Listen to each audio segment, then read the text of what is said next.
Coming up next, an odd pairing of art detectives reveals a 100-year-old scandal that rocks a state capitol. It was a great scam for a very long time.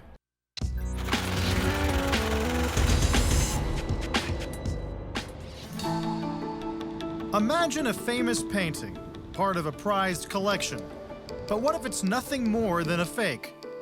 Handling such discoveries is a unique moral and ethical challenge, according to former customs agent James McAndrew. When a lot of people hear the term art crime, they envision some cat burglar in a black suit breaking into the Louvre, right? But that's not it. No. It's the fraud. It's the fakes, it's the forgeries. There are a lot of frauds being made, a lot of being undetected. People don't want to get embarrassed because of donors and money and reputation and image.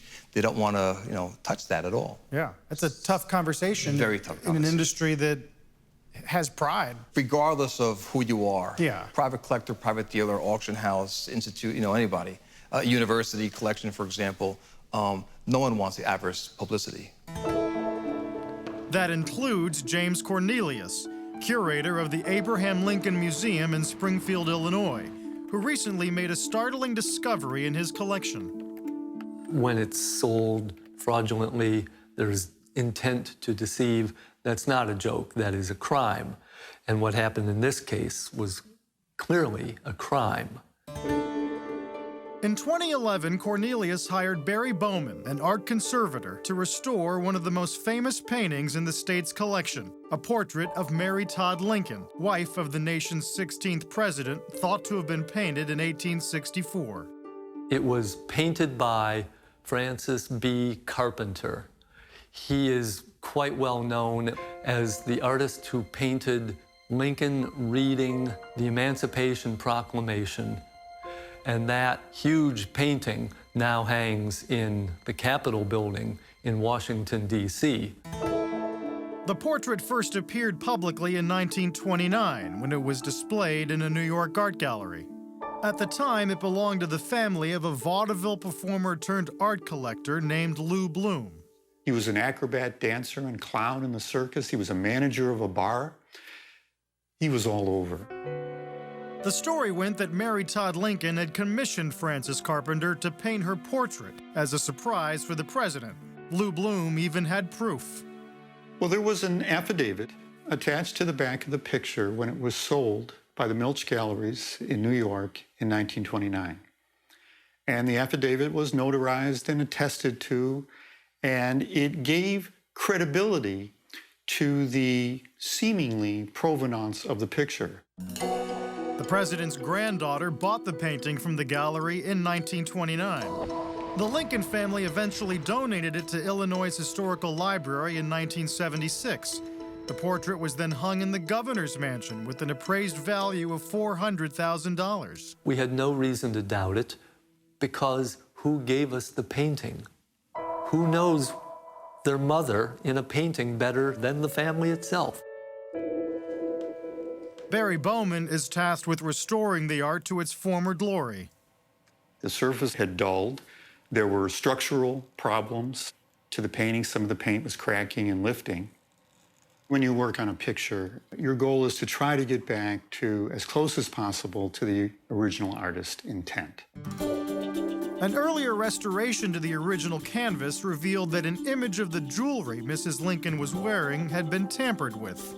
The jewelry had been changed from a much more Victorian look of the jewelry of what the woman was actually wearing to a much more refined jewelry, which was actually not Mary Lincoln's style. Bauman finds that buried under the top layer of paint is a much different artwork than what the public has seen.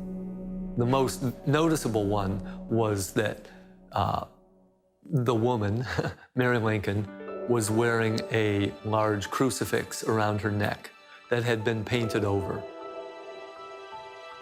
In addition to the crucifix discrepancy, previous restorers discovered that Mary Lincoln's face and hairline had been changed.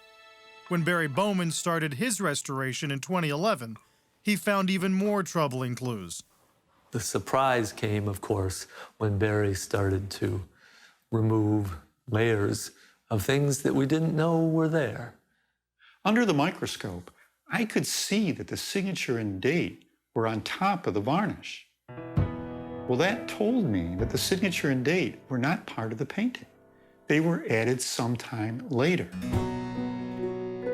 Suspecting the carpenter's signature was a fake, Bauman turned his attention to the face in the portrait. It was really when I got halfway through the forehead that I realized the painting was a fake. He also found that the woman's arms and face had been completely painted over, and that the brooch with the president's face on it was not part of the original portrait. Even the background had been replaced. Bauman had the unfortunate job of telling Lincoln Museum curator James Cornelius the news.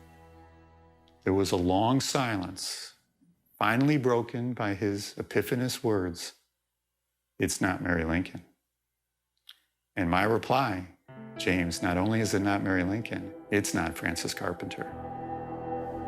Cornelius was left with the dilemma all curators dread. The prized $400,000 jewel of his Lincoln Library collection was a certifiable fraud.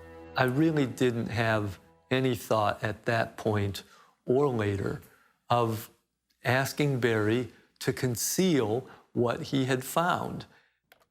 This was a powerful moment for the curator, no doubt about that. He made the right decision, removed the signature, removed the date, they're not original, removed the brooch, it's not original. Let's see what this painting is supposed to look like. After Bauman scrutinized the affidavit attached to the painting, he came to the conclusion that the Providence was a well-crafted fake as well, most likely created by Lou Bloom in 1929, who could now add con artists to his list of talents. I am convinced that he repainted this picture to make it look like Mary Lincoln, faked the provenance with the affidavit, and the painting was sold as a portrait of Mary Lincoln. In April 2012, the restored painting of this still unidentified woman was unveiled at the Abraham Lincoln Presidential Library and Museum in Springfield, Illinois, with its own unique story, its future uncertain. In this case, it doesn't matter who she is, it only matters who she isn't. It was a cautionary tale for the art world. The proof is not always in the provenance. People are easily seduced. Publications can be easily seduced. And once it's sold, and once it was bought by Mary Lincoln's granddaughter and became part of the Lincoln descendants' holdings, everybody accepted it.